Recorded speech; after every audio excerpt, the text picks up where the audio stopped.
Hey guys, so due to popular demand, here's the entire David Leyonhjelm interview discussing his new book on firearms. Myself and David talked for about 30 minutes. Hopefully you enjoy it. Thanks guys.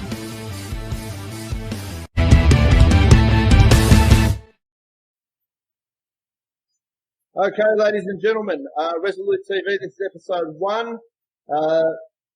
We've got a really special guest here today. We've got former Federal Senator David Leyonhjelm, formerly of the Liberal Democratic Party, so I thought I'd wear my jersey. I did vote for you in the elections, and I've been a bit of a supporter and a fan, and a member of the LDP now for a few years. I've got David here. Thank you for coming on board first. That's great. What have you been up to since you left Parliament? Let's get started there. Well, I suppose I went back to what I'm good at, which is making money. And so I've gone back to my business, my company, and it's doing very well. It's quite successful, and I won't be needing any subsidies from the government. It's doing quite well. But I've also been doing quite a bit of writing. So I write for the Financial Review still, write for Penthouse still, and other odds and sods at times. And the main thing that I've been writing is my book. The book is on gun control, and in fact the working title, and I've got it up on screen on my other computer here, so I will refer to that from time to time just to refresh my memory. It's called Gun Control: What Australia Did, What Other Countries Do, or How Other Countries Do It, and is any of it sensible?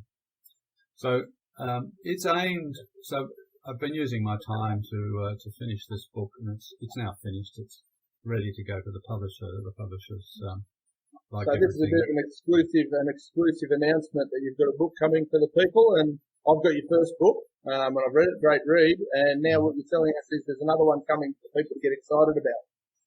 Yeah. So this one is specifically about the gun control issue. It's aimed at quite a wide audience. So there's people who know about guns who might be sporting shooters but have never thought about the arguments as to why it's okay to have guns and to like guns and to shoot them and enjoy it. And then there are people who are not that interested in guns per se, but are generally sympathetic to the idea that the government shouldn't interfere with something that you're doing when you're not hurting anybody else. And then there's all the other people who have been told over and over again, Australia's gun laws are a model for the rest of the world. America is stupid because they won't adopt Australia's gun laws. And the great lie, the massive lie that gets told all the time, that when Australia adopted its gun laws in 1997, that stopped mass shootings. It's a huge lie. And so the book is quite broad-ranging, really. It's aimed at all of those sorts of people, from the relatively informed shooters through to the totally uninformed who've just heard on TV that Australia's gun laws are wonderful and America's a very violent place, and aren't we clever for having solved that problem? So, and it goes through quite a lot. And if you bear with me for a minute, I'll actually give you a little bit of a thumbnail on its contents. So I'm just getting it up on screen here so I don't miss anything.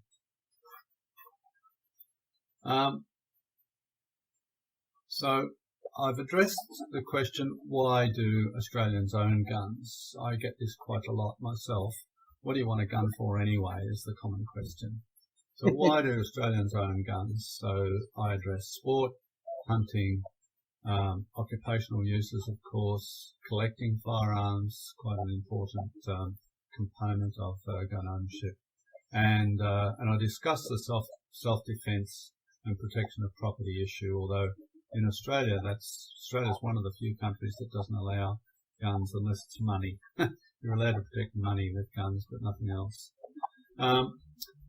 There's a chapter on the background to Australia's gun laws. So the history leading up to the Port Arthur massacre. So there was a number of public shootings, and our history, how we got to that point.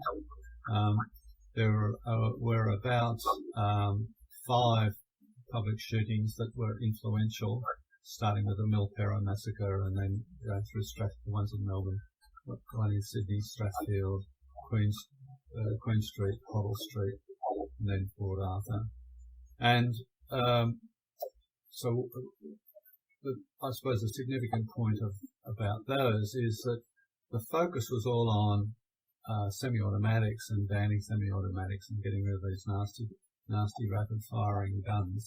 And yet the massacres that were influential in coming to that end point mostly didn't involve semi-automatics at all. Port Arthur did, and there was another one or two that did, but mostly they didn't.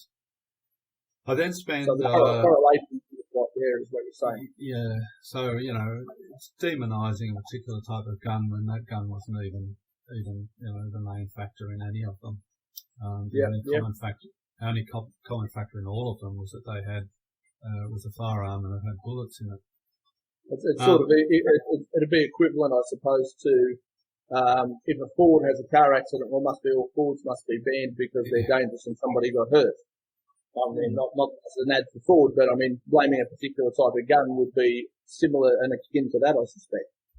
Oh yeah, or blaming a Ford with an automatic gearbox instead of a manual gearbox, even though both kinds were used to run down people on the footpath or something like that. Yeah, that's that sort of logic. Then there's a chapter on the Howard gun laws. Again, more background to them, what they mean in practice, the detail, the National Firearms Agreement, and then there's a section on the history of guns in Australia. I then have quite a lengthy section on Guns 101. What I find all the time is that people actually don't know much about guns unless they're a shooter, and even a lot of shooters don't know much about guns, it must be said. So what's an air-powered gun? What's a rimfire? What's a centerfire? What's a shotgun? There's a little bit on suppressors or silencers, as the media like to call them. There's a discussion with pictures, quite a few pictures, showing automatic firearms, semi-automatic firearms, bolt actions, lever action, pump action, brake action, falling block. There's a discussion about those Australian firearm categories in the National Firearms Agreement. Category A, and which we all know is the shotguns, most shotguns at least, but not lever action shotguns for stupid reasons. And rimfire rifles, then category B, and category C and D, which most of us can't get, and category H, which is pistols and then there's prohibited ones. And then there's discussion about how to legally own a gun in Australia. Very few people, unless they've tried to get a gun, actually know how to get one. And there's all sorts of stupid statements made, particularly by Gun Control Australia. Sam Lee's very good at trotting out lies about this. You could just walk in and buy a gun, which of course we all know is not true. And the rules are very strict. So there's a description, or if you want to own a gun, this is how you have to go about it. This is the sort of things you have to do in order to get a license, keep your license and all that sort of thing. I then spent some time on whether the gun laws worked. We have to define what worked mean. Did it reduce mass shootings? The answer is no. Did it reduce overall firearm deaths? No. Did it result in fewer guns in the community? No, it didn't. So I go through the statistics on all of those, and there's quite good statistics on all of that. There's some very good academic studies of those. Not many, it must be said, not many studies, but a few. And the evidence is overwhelming. It made no difference. The rate of firearm deaths was falling prior to the 1997 gun laws being introduced.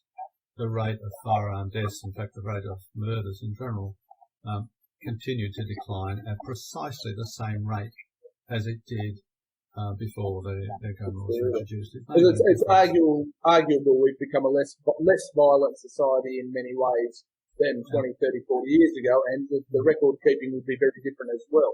So Yeah. there'd be a lot of variables there that would be hard to navigate, I imagine. Well, yeah, and I mean, my proposition in the book is that firearm ownership and firearm crime, violent use of firearms, are independent variables. They move independently of each other. So people do not commit a crime just because they've got a gun. They move independently, and you can have a lot of guns and low crime. You can have very few guns and a lot of crime. They are independent variables.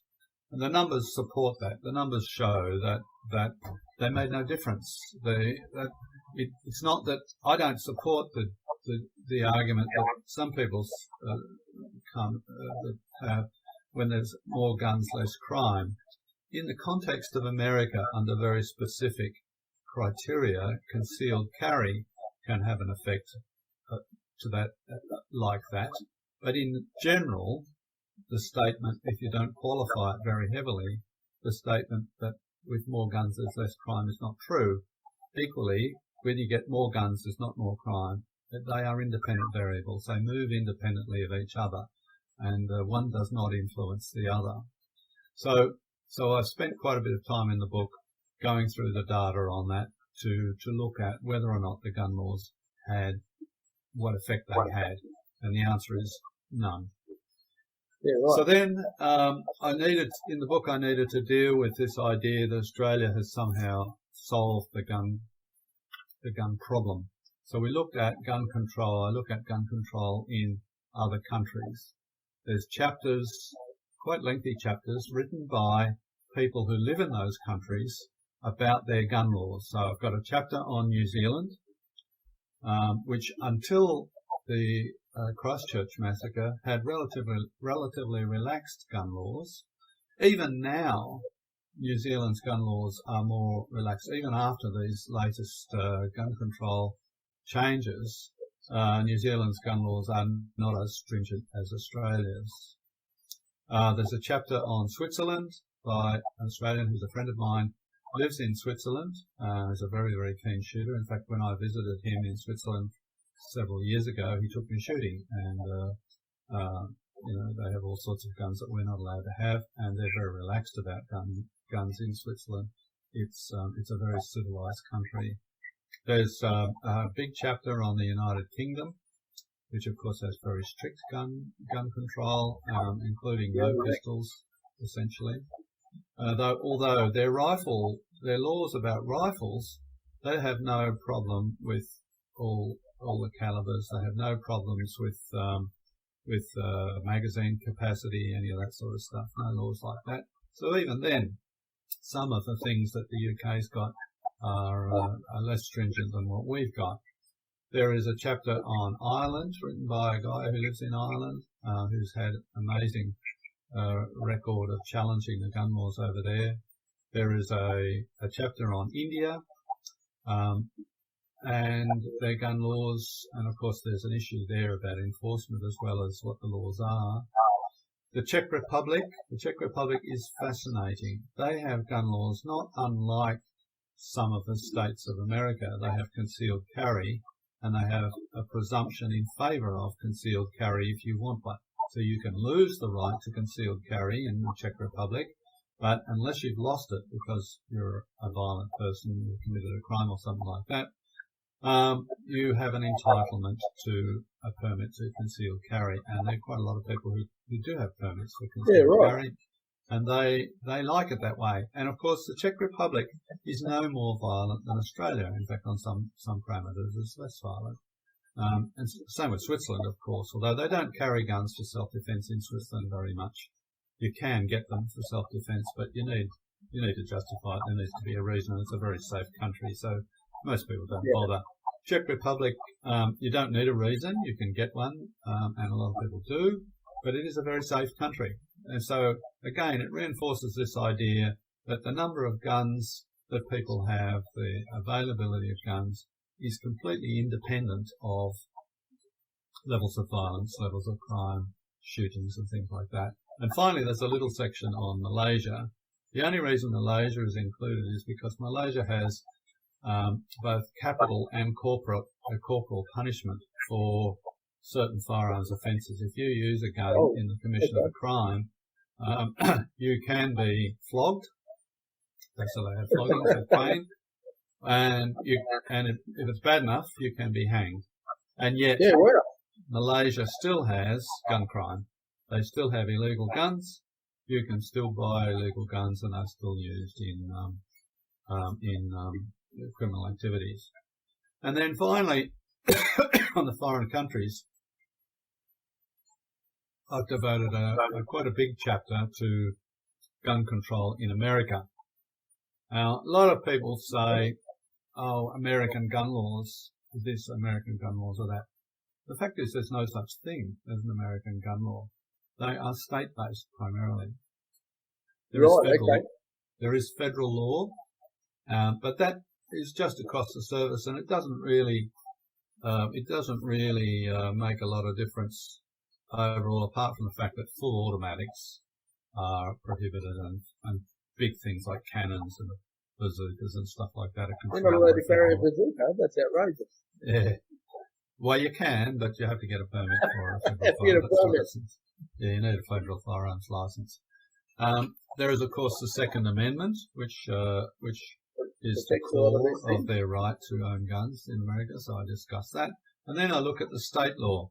State law in America is hugely variable. You can go from some states, and a good example might be Vermont, where they have never required you to have a license of any description, any kind, for a pistol, rifle, or a shotgun of any description, other than what's permitted by federal law. So you can own a pistol, many pistols as you like in Vermont, no license. Rifles, same story, no license. So as you're versed on it, what's the crime rate and the violence rate gun-based in Vermont? Yeah, well, that's the thing. Vermont is safer than Australia, lower crime rate than Australia has. Yeah, that's the thing. I'd like to say I'm shocked, but I'm really not.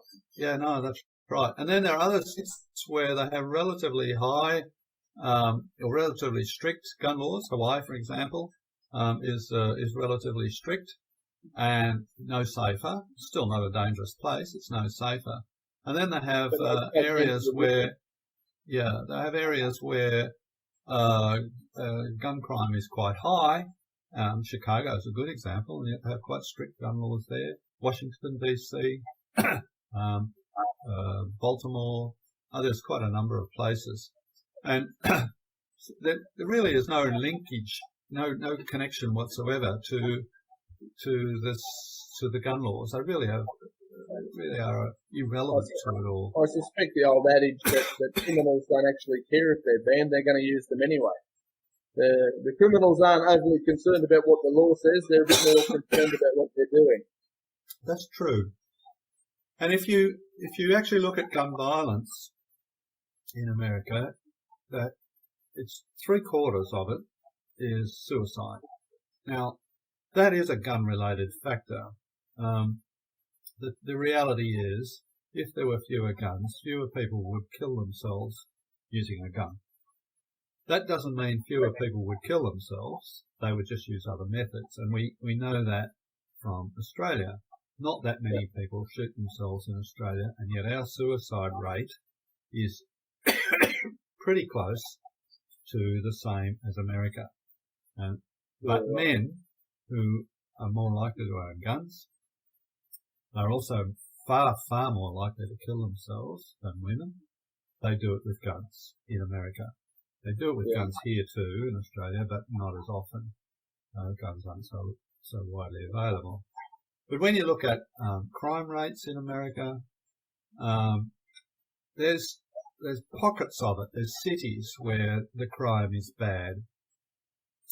And in fact, I looked at the data, and it sounds trivial to say this, but you can almost define the races in terms of their use of guns.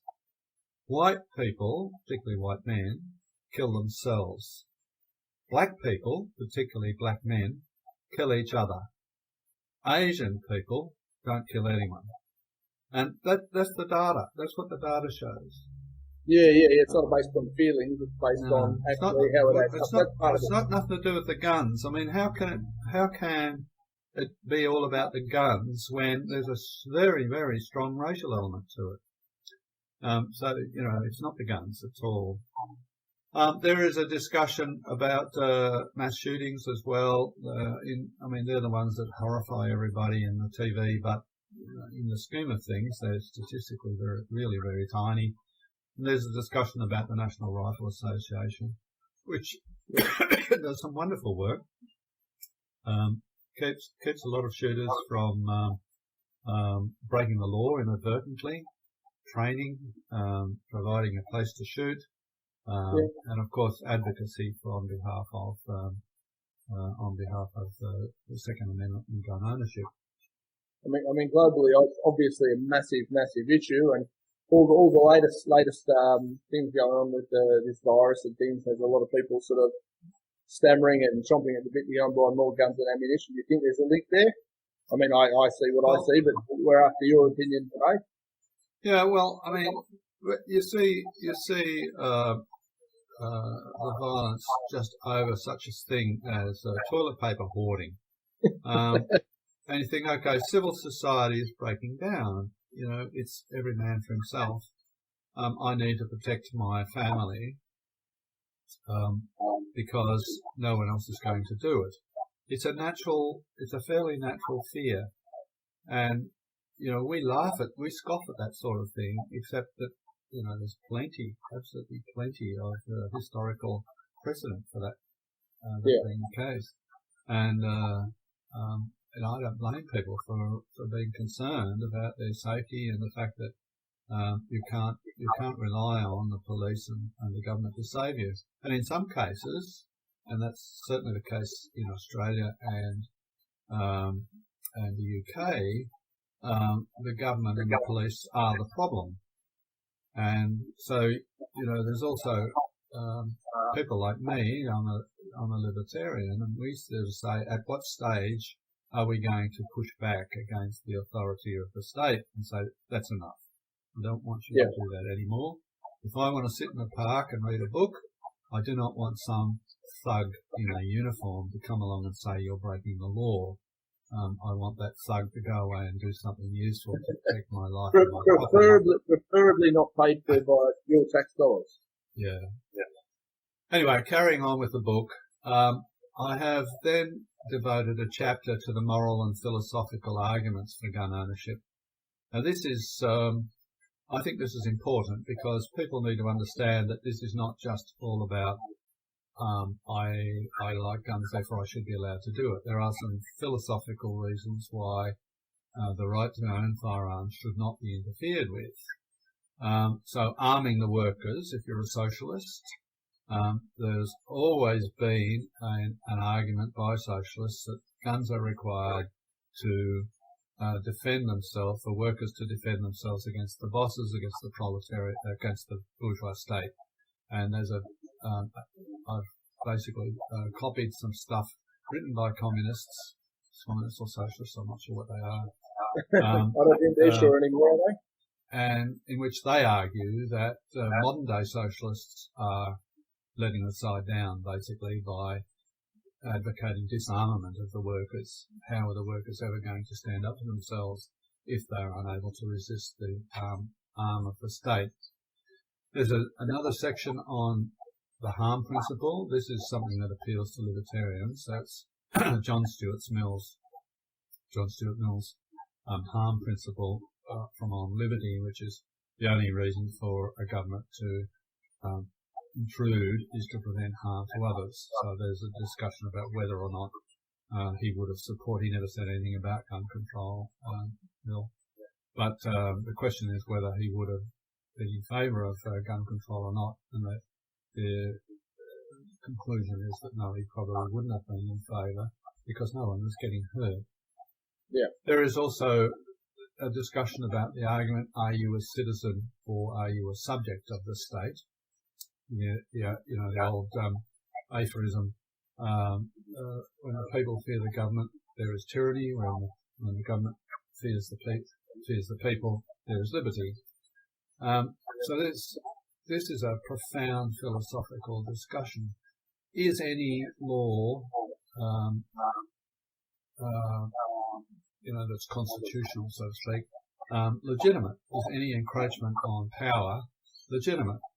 Now, I used to quote the difference between Thomas Hobbes and John Locke when I was in the Senate on this issue. So Thomas Hobbes said, without the government, without the sovereign, life is nasty, brutish and short.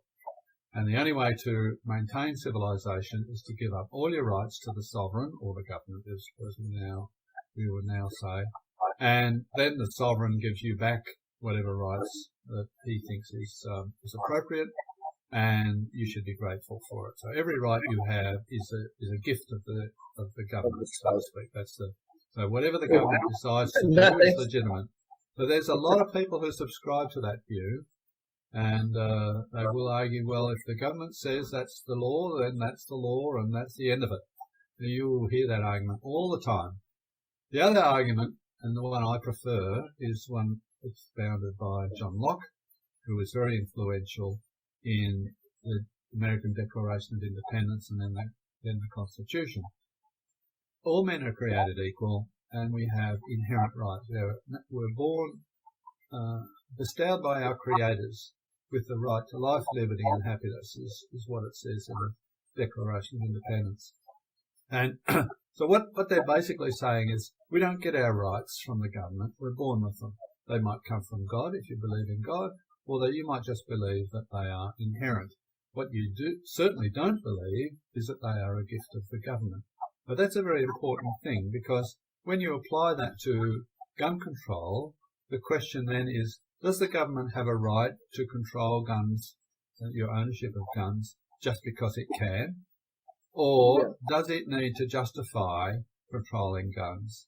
And does it need to have a sound reason, some public purpose for controlling guns? And if that's the case, if the latter reason applies, then you can say, well, there's no sense in controlling guns for people like me who don't do any harm with them. But there may be sense in controlling the guns of people who are violent, who engage in violent activities and misuse them. And I think that's plausible, logical, and the right conclusion. I discuss in the book the fact that there is an argument that gun control has always preceded genocide and oppression in history. In the 20th century, there were hundreds of millions of people killed after they had been disarmed. And you don't even have to just look at Hitler and Stalin. You can look at Pol Pot and Rwanda and all sorts of places like that where genocides occurred. And the people were removed, the guns were removed from people.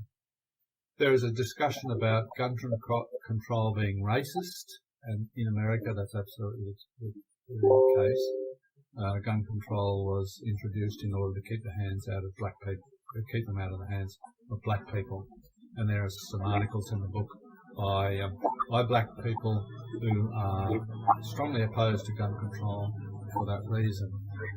Then there's the reasons we are slightly more familiar with, which is animal welfare and conservation. We are a civilized society. We look after our animals, including our native animals running free. Our farm animals, they have to be disposed of from time to time. The quickest, most humane way of preventing suffering is often shooting, and so guns have to be available for that. And then there is a section where I discuss self-defense.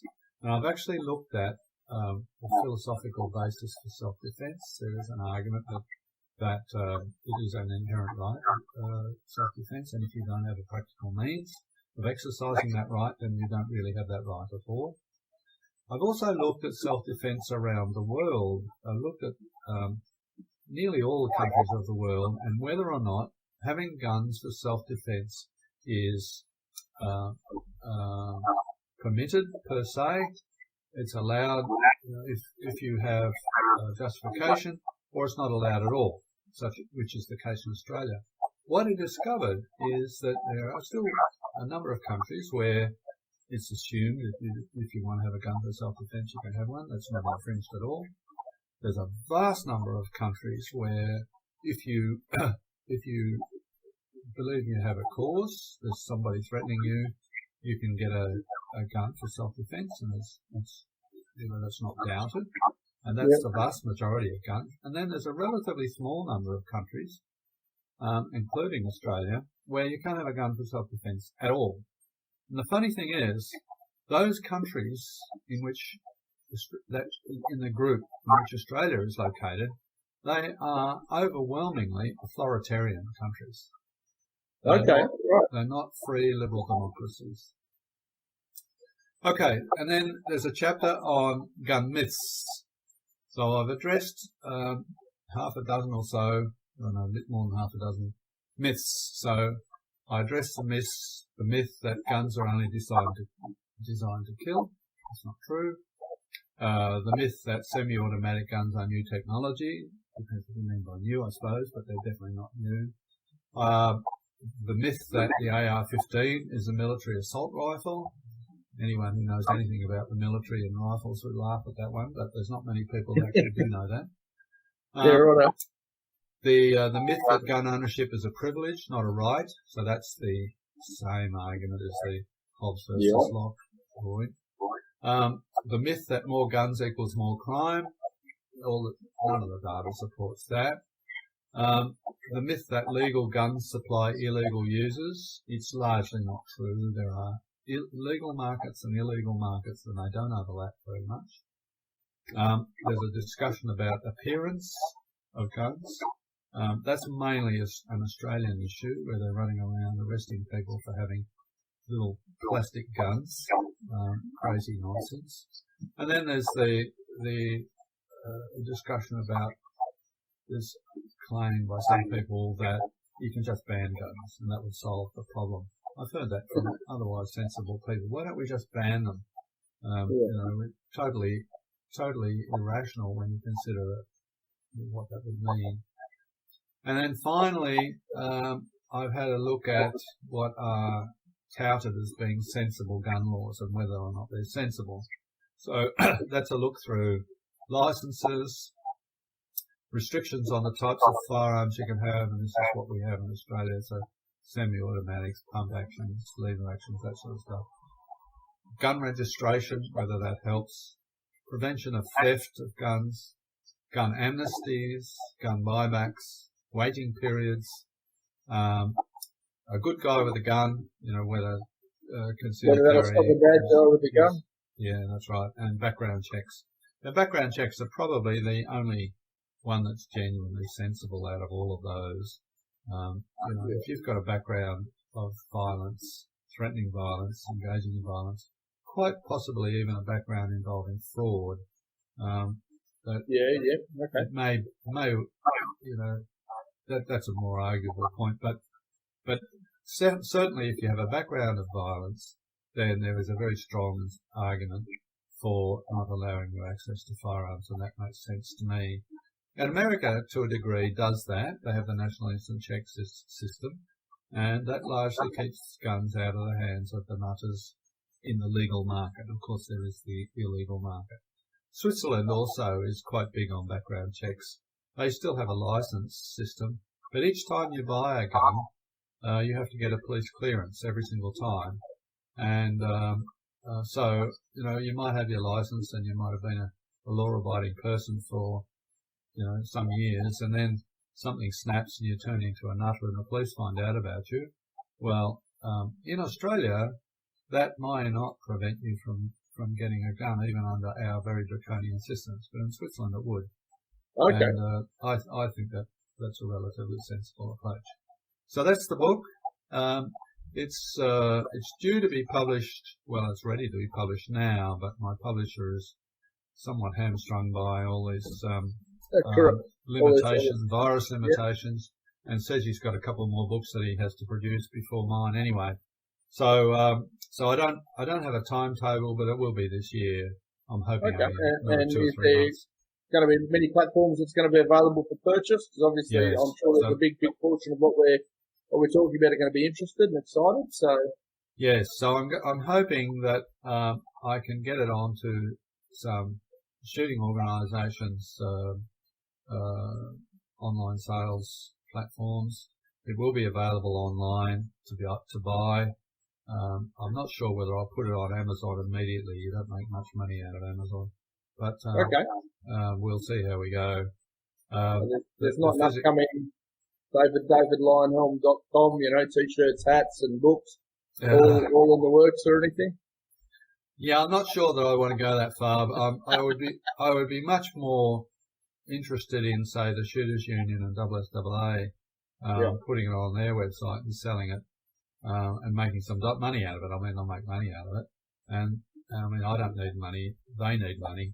And if they can make money out of my book, then, that would be, in my opinion, a better outcome.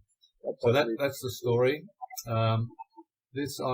When I did my first book, Freedom Salesman, it was really just a collection of my speeches and articles. I mean, there were issues that were important to me, but I have to say this is about my passion. I'm a shooter. I'm a rifle shooter primarily.